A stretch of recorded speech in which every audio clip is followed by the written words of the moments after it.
Ok, les estaba diciendo entonces. Por un lado, una de las características de estos sistemas somatosensoriales es que están distribuidos a lo largo de todo el cuerpo, si tienen mayor distribución comparado con otros receptores de otros sistemas sensoriales.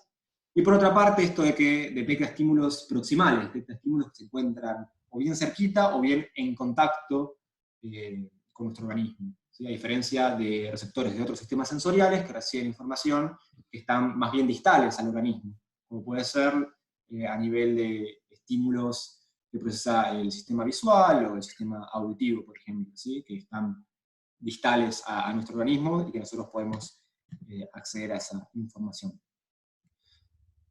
Bien, entonces, el sistema somatosensorial podría dividirse, ¿sí?, en sistema exteroceptivo, proprioceptivo e interoceptivo, ¿sí?, en forma esquemática de estos tres subsistemas. El sistema exteroceptivo es tal vez el más conocido, es el que detecta estímulos aplicados en la piel. Es el ejemplo de este de, por ejemplo, si yo me toco el brazo, el procesamiento de esa señal es a través del sistema exteroceptivo. También si me quemo, o también si me pincho, ¿sí? Esto es procesado a nivel del subsistema exteroceptivo del sistema somatosensorial. Ahora bien, habíamos dicho que este sistema somatosensorial está compuesto por otras partes, ¿sí? Como por ejemplo por aquel sistema que registra la posición y el movimiento del cuerpo, que como habíamos denominado. Interceptivo o proprioceptivo. El que registra posición y movimiento del cuerpo. Propioceptivo. Propioceptivo. Exacto. Exacto. Y después el... Mira, Ariel canchereaste, ¿y el interceptivo qué onda? No, perdón, porque estoy con alguien acá y me cargó. Ese es de la información visceral, ¿no es? Exacto, de las condiciones del medio interno. Entonces, por ejemplo, si... Exacto. Entonces, por ejemplo, si me duele la panza, de alguna forma mi sistema somatosensorial registra esa información y eso es a través del subsistema interoceptivo. Ahora bien, yendo particularmente cada vez más adentro de esta clasificación, hablamos recién, recomponiendo, ¿no?, esta clasificación, hablamos de sistemas sensoriales, vamos a hablar particularmente ahora del sistema somatosensorial. Mencionamos que el sistema somatosensorial puede ser dividido en exteroceptivo, interoceptivo y propioceptivo, y ahora vamos a meternos adentro del exteroceptivo, ¿sí? Vamos a empezar a analizarlo un poquito más. Este sistema exteroceptivo, a su vez, puede ser dividido en tres partes, ¿sí?, relacionado a distintas funciones y a distintos receptores, que son el tacto, la temperatura y el dolor. ¿Sí? El tacto relacionado a sensibilidad, a estímulos que se aplican sobre la piel, ¿sí?, estímulos mecánicos, recuerden que era energía mecánica que se está procesando. Después la temperatura o sensibilidad térmica, que tiene que ver con sensibilidad a temperatura externa a nuestro organismo.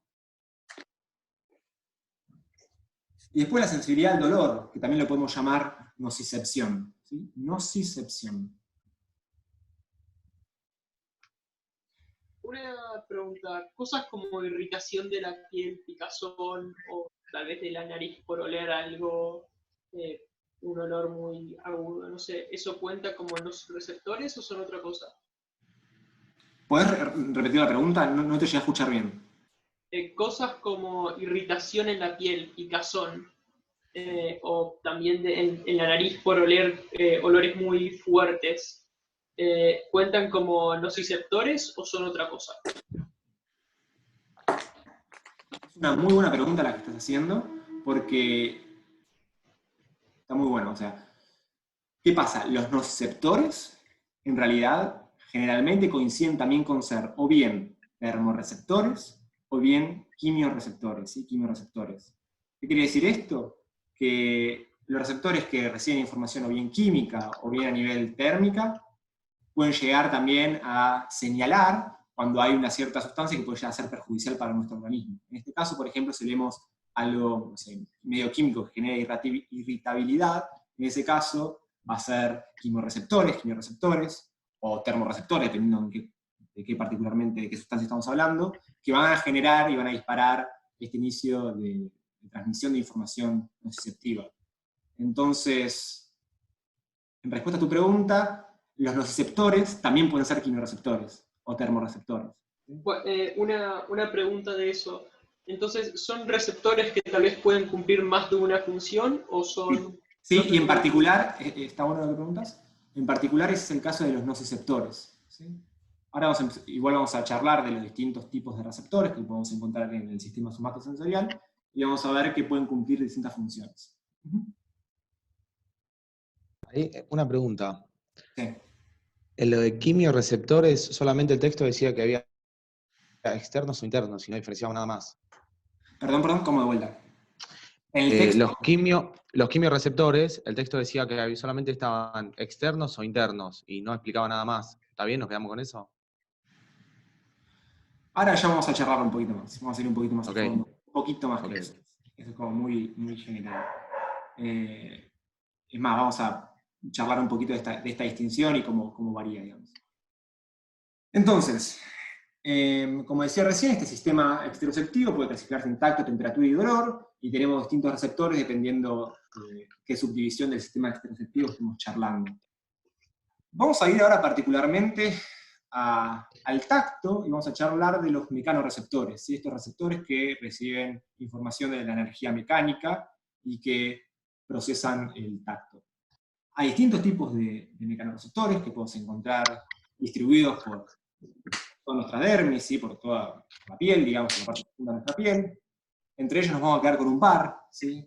Corpúsculos de Pacini, de Ruffini, corpúsculos de Meissner y discos de Merkel, ¿sí? Y hablamos de estas distintas clasificaciones porque en realidad estos receptores tienen características distintas y van a responder a estímulos también, estímulos distintos. En general, todos estos receptores actúan de alguna forma similar, o sea, tienen características comunes y características que lo diferencian, ¿no? A nivel general, podemos decir que estos estímulos perciben cambios mecánicos a nivel de la piel, ¿sí? Como podría ser, no sé, acá como se está tocando la piel, esto es un dedo, ¿sí? Que genera algún tipo de cambio en estos receptores que va a hacer que se comunique con una determinada neurona y que le haga producir un potencial de acción a esta neurona que inicie, ¿sí?, el inicio de la transmisión de información somatosensorial. Entonces, a nivel común, todos estos receptores lo que hacen es recibir información mecánica, energía mecánica. Los receptores acá lo estamos viendo como representados en este circulito en rosita, ¿no? Muy abstracto. Que van a generar algún tipo de estimulación en una neurona con la cual entra en contacto. Por ejemplo, podría llegar a ser una despolarización, que es lo que habíamos visto cuando vimos potencial de acción. Y lo que va a generar es que justamente esta primera neurona con la cual entra en contacto el receptor, que habíamos llamado en la clase pasada como neurona primaria, va a generar un potencial de acción y va a dar inicio a este proceso de transmisión de información somatosensorial. ¿Sí? Esto a nivel general de los mecanoreceptores. Otra característica de los mecanoreceptores que podemos empezar a charlar, y que vamos a verlo ahora cuando charlemos de los distintos tipos de mecanoreceptores, es la adaptación. ¿Sí?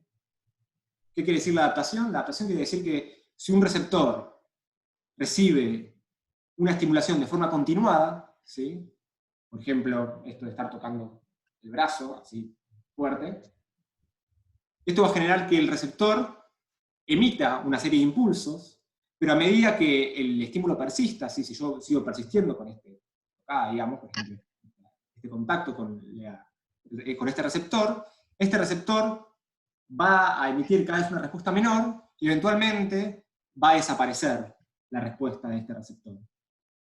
Ese fenómeno por el cual baja la frecuencia de respuesta del receptor, hasta que desaparece, se lo conoce como adaptación. Ahora bien, esta adaptación puede ser rápida, en cuestión de segundos, o lenta. ¿Sí? Lenta quiere decir que es del orden de minutos. Va a pasar en algún momento, pero va a depender un poco cómo es esta curva de adaptación dependiendo del tipo de receptor. ¿Sí? Entonces, por ejemplo, el primero de estos receptores, mecanoreceptores en particular, es el corpúsculo de Pacini, es de adaptación rápida. ¿Sí? ¿Qué quiere decir esto? Que recibe información del ambiente, ¿sí? Dispara en un inicio cuando recibe información del ambiente, pero que luego de un corto periodo de tiempo deja de disparar, ¿sí? Deja de mandar mensajes a esta primera neurona con la cual entra en contacto. Esto quiere decir que es de adaptación rápida. ¿Y cómo funciona este receptor en particular? Bueno, acá lo que estamos viendo, si es una representación del receptor, ¿sí? Está acá representado en celestito, tiene esta forma como de cebolla, porque tiene como muchas capas, digamos, conformadas, son capas de colágeno, ¿sí?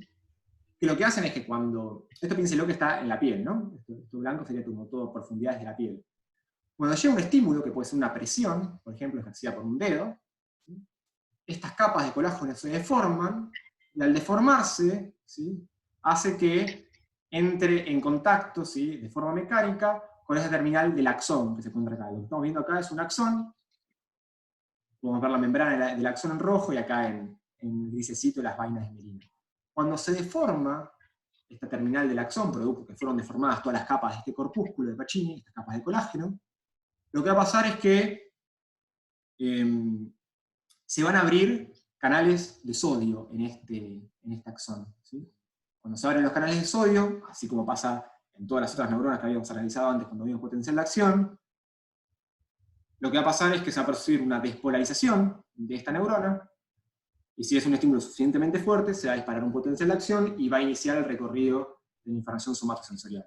De esta forma estamos viendo la transducción, cómo a partir de energía mecánica que se ejerce sobre la piel, ¿sí? Que hace que se deforme esta célula, que es el corpúsculo de Pacini, esto abre canales de sodio e inicia el potencial de acción, ¿sí? Estamos viendo cómo pasa de energía mecánica a energía bioeléctrica, que es el comienzo del disparo del potencial de acción, el inicio de la transmisión de la información somatosensorial. Había dicho antes que estos receptores son de adaptación rápida, ¿sí? Y por ejemplo, responden a vibraciones, pero no a presión sostenida, ¿sí?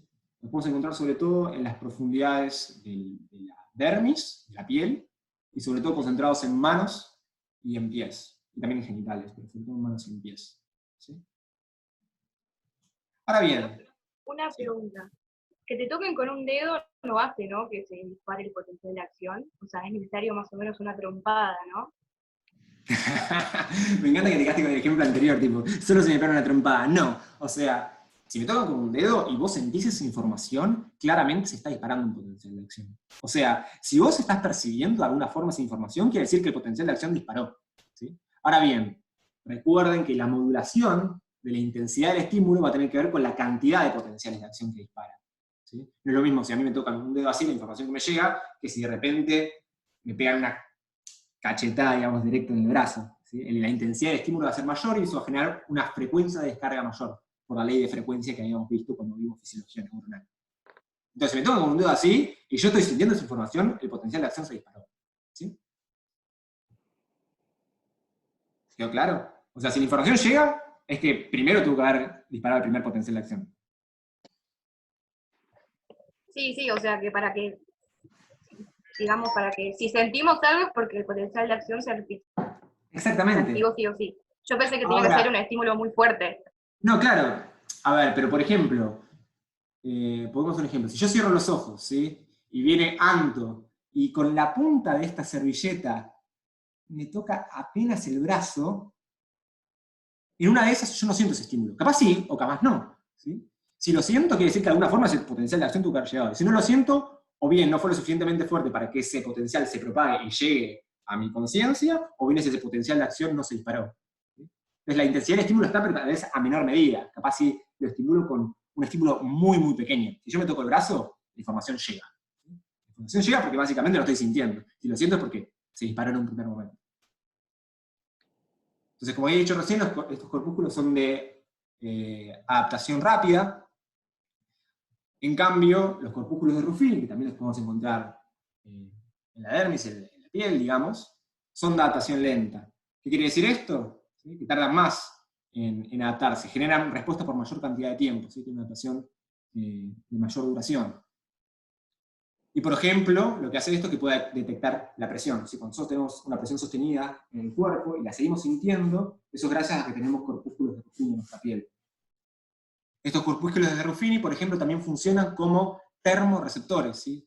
Sensando información de la temperatura en la piel. Y esto responde a la pregunta de lo que había preguntado antes Joaquín, en cuanto a, bueno, si los receptores son específicos para un tipo de función en particular. La respuesta es más o menos. ¿Sí? En este caso, por ejemplo, los corpúsculos de Ruffini reciben tanto información mecánica como también a nivel térmica, ¿sí? Cambios de temperatura a nivel exterior. Profe, ¿te puedo hacer una pregunta? Obvio. Capaz es medio boluda, pero ¿viste Una. cuando tenés las manos muy frías, muy, muy frías, que no las sentís? No sé, se me entró esa duda. ¿Qué pasa ahí con estos receptores? Hasta que las volvés a sentir, no sé, cuando tenés muy frías las manos, por darte un ejemplo. Bueno, lo que pasa en esa situación, que es bastante similar a las sensaciones de adormecimiento, cuando por ejemplo yo tengo una pierna encima de la otra y no siento la pierna, es que así, básicamente Sí. quedan inactivados esos receptores. Entonces de repente no es que siento mucho frío, sino que ya directamente no lo siento, ¿sí? Básicamente porque la información no está viajando. Ahora bien, cuando yo siento mucho frío, es que puedo tener estos termorreceptores en acción, ¿sí? O sea, es frío, pero no lo suficientemente como para que queden inactivados, ¿sí? ¿Entiende la diferencia? Ah, O sea, si es una temperatura sí, demasiado sí. baja, esos termorreceptores no van a poder actuar, de la misma forma que si la pierna está adormecida, no la vamos a sentir y esa información no va a llegar, básicamente. Eso en condiciones muy extremas, ¿no? Ok. Ok, hasta acá hablamos de, entonces, corpúsculos de Ruffini y corpúsculos de Pacini.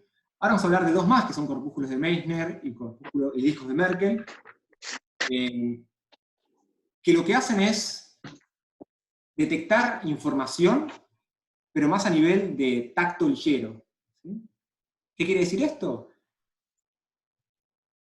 Eso quiere decir que básicamente van a poder detectar mejor los distintos estímulos con una precisión más accurate, más precisa a nivel de nuestro sistema somatosensorial. ¿Y esto básicamente por qué pasa?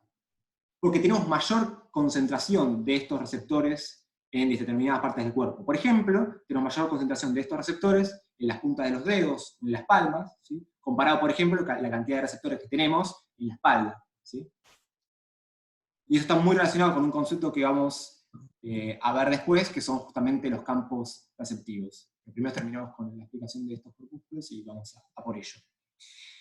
Estos discos de Merkel son de adaptación rápida, al igual que los corpúsculos de Pacini, y que sean de adaptación rápida y que sean superficiales, se encuentran muy cerquita de la piel, de la parte externa de la piel. Un ejemplo de su acción lo podemos llegar a ver cuando nos ponemos una remera. ¿Sí? Cuando nos ponemos una remera, al toque sentimos que tenemos algo en el cuerpo, ¿no? Como que sentimos la sensación de la remera. Pero al rato, ¿qué nos pasa? Al rato de tener puesta la remera, si no nos movemos mucho. ¿Sentimos esa remera puesta? No, se acostumbra al No. cuerpo. Exacto. ¿Sí? Ese acostumbramiento en términos fisiológicos lo entendemos como adaptación rápida. ¿Sí? Rápidamente, a los pocos segundos o minutos, sí, son pocos segundos, se adaptan estos receptores y dejan de disparar. ¿Por qué? Porque no es información relevante para nuestro organismo. No cambió nada lo suficientemente importante como para que nuestro organismo mande información, genere potenciales de acción en nuestro sistema sensorial referido a este tipo de información. Después discos de Merkel, también muy asociados a lo que decía antes, de discriminación de estímulos táctil muy, muy precisa, y por ejemplo son los que actúan a nivel de los dedos, por ejemplo para leer en braille. ¿Sí? Este tipo de receptores que se encuentran superficiales a la piel son los que actúan para que se pueda leer braille, porque son muy precisos en cuanto a la discriminación táctil. Como les decía recién, todo esto que estoy diciendo de estos últimos dos receptores tiene mucho que ver con otro concepto del tema de hoy, que son los campos receptivos. ¿Sí? Los campos receptivos son áreas de la piel que activan a un receptor en particular. ¿Sí? Estos campos pueden ser más grandes, ¿sí? Más bien grandes, o más bien chicos, ¿sí? Y cuanto más chicos sean estos campos receptivos, mayor va a ser la discriminación táctil. ¿Qué quiere decir este campo receptivo? Por ejemplo, que si yo toco, pongamos un caso, si yo toco acá o acá, ¿sí? ¿Están viendo en la imagen? En todo lo azul, digamos, si yo toco acá en esta parte del dedo, o donde está acá en negro, se va a recibir como si fuera la misma información, no va a discriminar entre distintas partes. Ahora todos ustedes están tocando y están diciendo, pero Tomás, yo sí siento la diferencia. Vos sos un tarado. No, ¿qué pasa? Este campo receptivo en particular no son de todos los receptores que tenemos en la piel, son de los corpúsculos de Pacini, que como había dicho antes, tienen campos receptivos más grandes y están más ubicados en las profundidades. A comparación, por ejemplo, de los corpúsculos de Meissner, que están más bien superficiales, ¿sí? Acá podemos ver los campos receptivos, bien pequeños y densamente agrupados. Entonces, que podamos discriminar mejor a nivel táctil tiene que ver tanto con la cantidad de receptores, la condensación de, digamos, bien concentrados los receptores, así como también con el pequeño tamaño de estos campos receptivos, ¿sí? Ambas cosas hacen que podamos tener una mejor discriminación táctil, que es muy buena, por ejemplo, en las puntas de los dedos, y es pésima, por ejemplo, en la espalda, ¿sí? El otro día, no me acuerdo quién había pasado ahí en los ayudantes este videíto, y está bastante piola para ver justamente esto. Lo que hacen es dibujarse en la espalda, o sea, son 3 personas, uno le dibuja el que está delante, y el otro le dibuja según lo que entendió que recibió de información somatosensorial en la espalda del otro, y el otro también dibuja. Luego vamos a ver cómo cambia dependiendo lo que dibuja el primero con respecto a lo que dibuja el último, ¿no? A ver. No, está re bueno eso, lo voy a probar en casa. Es muy divertido. Ella falló, digamos, ¿no?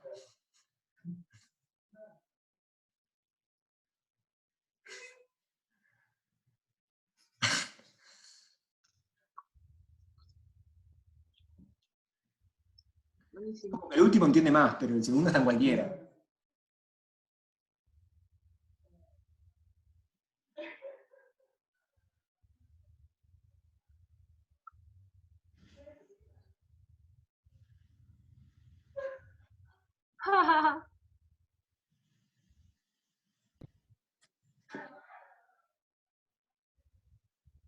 Bueno, ahí vemos la representación de cómo va variando cada uno. Este está como un poquito mejor con este, pero este con este no tiene nada que ver. Esto para ejemplificar justamente cómo es el tema de campos perceptivos, que a nivel, como decíamos antes, de los dedos puede ser muy accurate, muy preciso, pero a nivel de la espalda, como vemos acá, estaría fallando bastante. Pueden probarlo en la comodidad de sus hogares y van a ver exactamente lo mismo.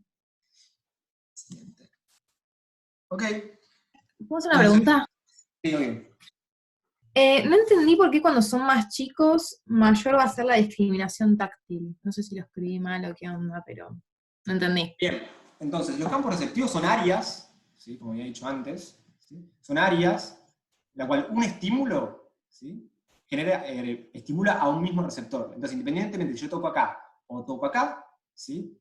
Va a recibir estimulación al mismo receptor y va a enviar información a este mismo receptor. Entonces, independientemente de donde toque yo, la información va a ser como que va a ser la misma, ¿sí? Porque va a disparar al mismo receptor. Entonces, cuanto más grande sea este campo perceptivo, peor es la discriminación de estímulos, ¿sí? Si es más pequeño, como es por ejemplo en el caso de los campos receptivos de los corpúsculos de Meissner, ¿sí? Si yo toco acá o toco acá, va a tomar a receptores distintos, y por lo tanto va a generar discriminaciones distintas de estímulos. Uno va a generar la recepción de un estímulo que está acá y otro de otro que está acá, ¿sí? Esto que está acá pintadito en negro, digamos, es el campo receptivo del corpúsculo de Meissner, y que quiere decir que adentro de ese espacio dispara un único receptor, ¿sí? En cambio, si yo toco acá, va a disparar otro, y por lo tanto va a poder haber una discriminación de estímulo. Lo dije un poco raro, si querés reformular. No, no se entendió. ¿Se entendió? ¿Sí? Sí, perfecto. Lo más grande Gracias. no es preciso, por nada.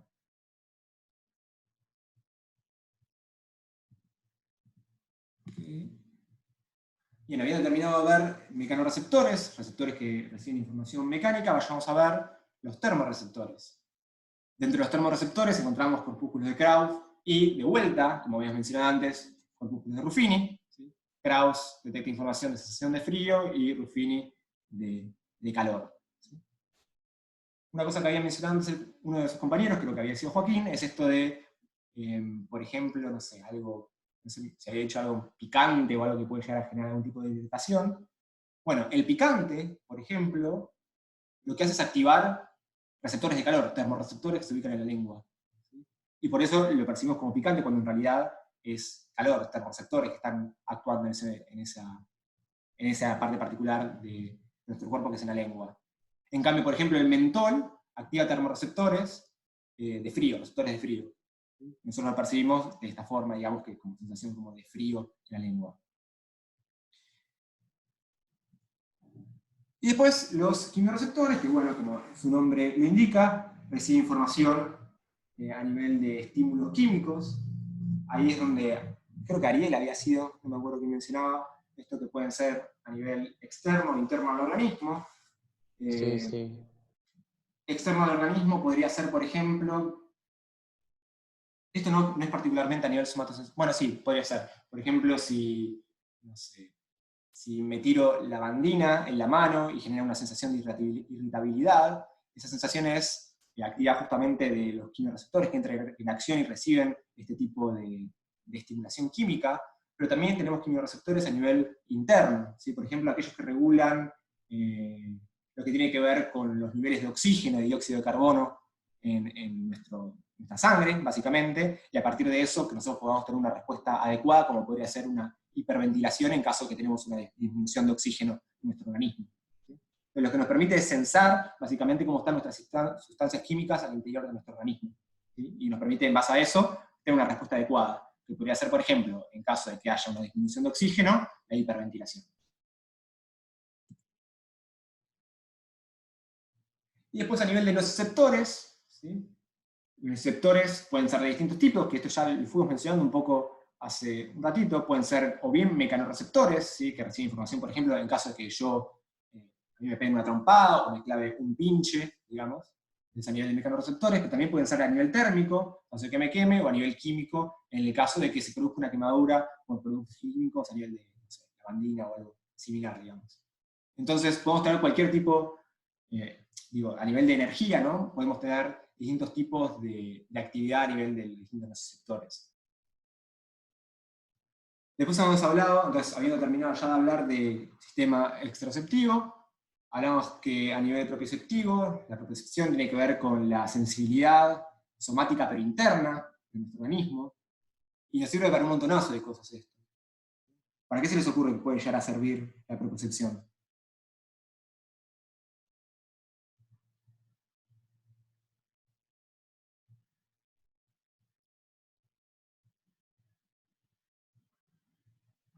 ¿Recuerdan qué es la propiocepción?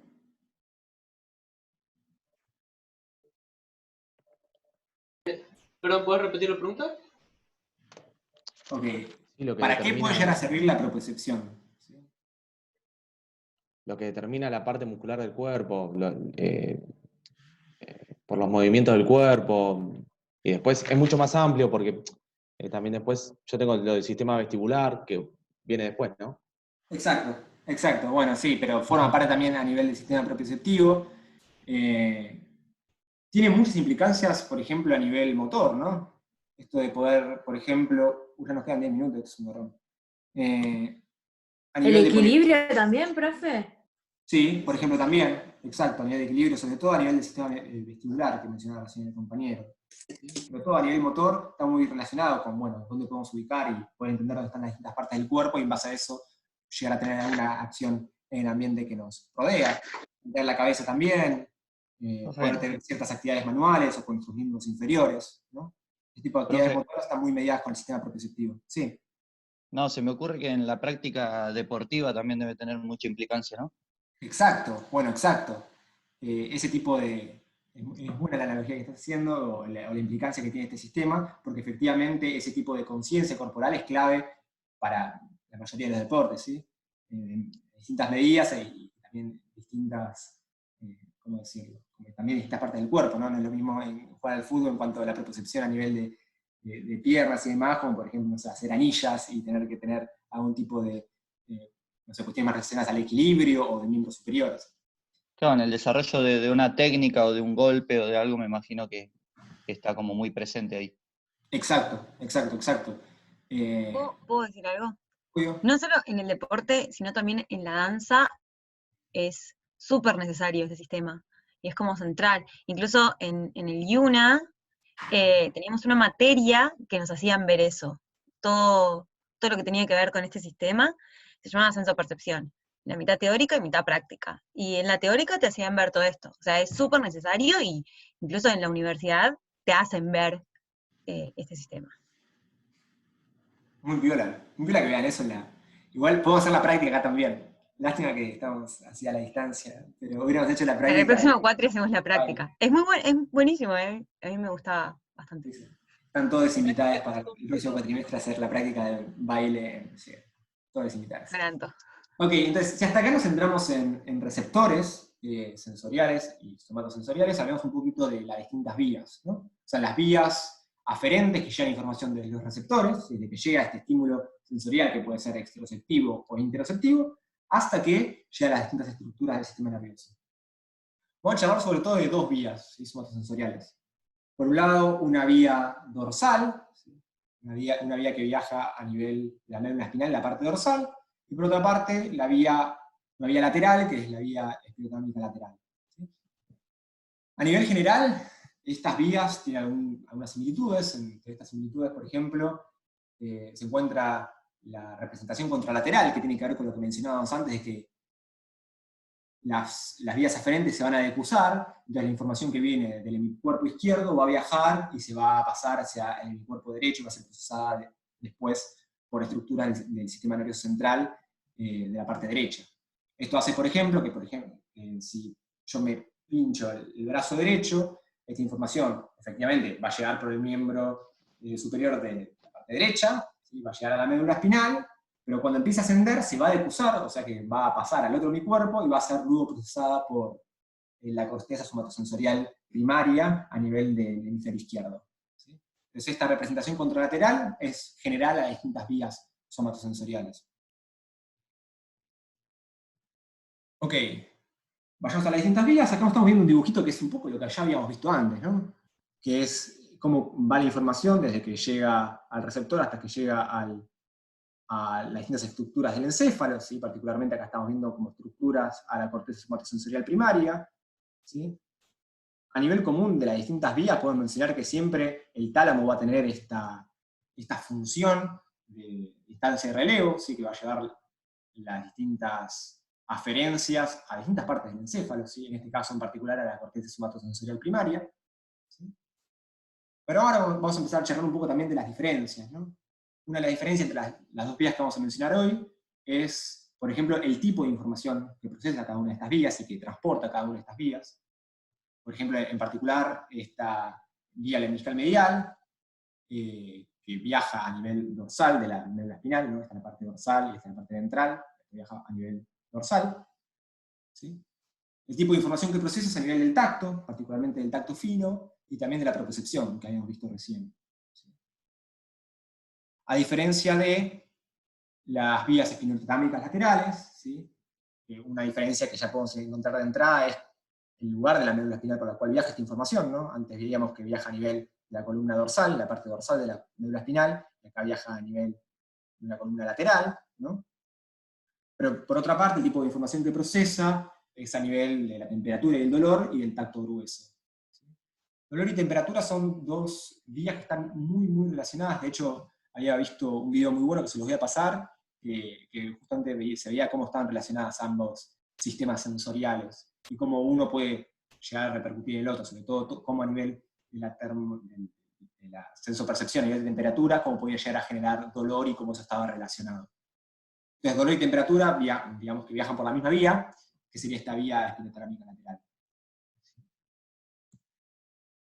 Ahora bien, hasta acá hablamos entonces de receptores, hablamos de las distintas vías, pero nos falta, si se quiere, la frutillita del postre, que es generalmente lo que nos concentramos, que es el encéfalo, ¿no? A nivel somatosensorial ya habíamos explicado, cuando vimos neuroanatomía, que la información somatosensorial se procesa sobre todo a nivel de la corteza somatosensorial primaria, que se encuentra ¿dónde? ¿Qué sería esta parte? Primero, ¿en qué lóbulo podríamos asignarle a la corteza somatosensorial primaria? El parietal. Gracias, ¿no? Me agarró mucho miedo, ¿eh? Me estaba respondiendo y dije, ay, Dios mío. Menos mal que contestaste, gracias. Sí, el lóbulo parietal, particularmente se encuentra justo posterior a la cisura de Rolando. ¿Se acuerdan la cisura de Rolando? Tenemos dos cisuras más importantes, si se quiere, en el encéfalo. Una es la cisura de Rolando y la otra es la cisura de Silvio. La cisura de Rolando separa el lóbulo parietal del lóbulo frontal, exactamente. Si justo anterior a la corteza de Rolando encontramos la corteza motora primaria, que es donde sale la información para ejecutar movimientos, justo posterior a la cisura de Rolando encontramos la corteza somatosensorial primaria, donde llega la información, ¿sí? Llega la información al encéfalo de las distintas aferencias, ¿sí? Esta corteza somatosensorial primaria, vamos a ver que tiene una representación somatotópica que está muy relacionada a los campos receptivos. ¿Qué quiere decir esto? Que los distintos lugares y, digamos, el espacio asignado a esta corteza somatosensorial va a estar representado por la cantidad o la concentración de receptores que encontremos en las distintas partes del cuerpo. Es decir, que donde encontremos mayor cantidad de receptores, ¿sí? Como por ejemplo en las manos, va a haber una mayor cantidad de corteza somatosensorial dedicada, si se quiere, y va a haber una menor representación, por ejemplo, o un espacio de corteza menor, representado a lugares donde hay menos receptores, donde la concentración sea menor. Por ejemplo, como podemos ver en la espalda. De esta forma, teniendo en cuenta la proporción de corteza destinada a distintas partes del cuerpo, que está bastante bien mapeado, o sea, sabemos las partes exactas de la corteza somatosensorial, que está relacionada con la sensitividad de las distintas partes del cuerpo, ¿sí? De acuerdo a ese tamaño que representa cada una de las partes del cuerpo, podemos construir este homúnculo somatosensorial. Este homúnculo somatosensorial es básicamente este monstruito, este tipito, que está representado de acuerdo a cuánto espacio de corteza, ¿sí? Tiene cada una de las partes del cuerpo. Podemos ver, por ejemplo, que el espacio de corteza, al ser mayor, la corteza somatosensorial, tiene una representación mayor en este homúnculo, y menor, por ejemplo, la espalda, ¿sí? O menor tiene las pantorrillas, ¿sí? Comparado con las manos, los pies, los labios, la lengua, ¿sí? No es muy bonito el dibujito, pero está bastante piola para representar esto de la relación de los campos receptivos con las distintas partes de la corteza somatosensorial y cuánto ocupan. Este dibujo no me voy a meter ahora, pero no me voy a meter porque no vale la pena detenerme en este momento, pero se los dejo porque está bastante piola para ver las distintas vías que ascienden a la corteza. Le hice screenshot a un video que también les voy a pasar. Está en inglés, pero pueden traducirlo automáticamente.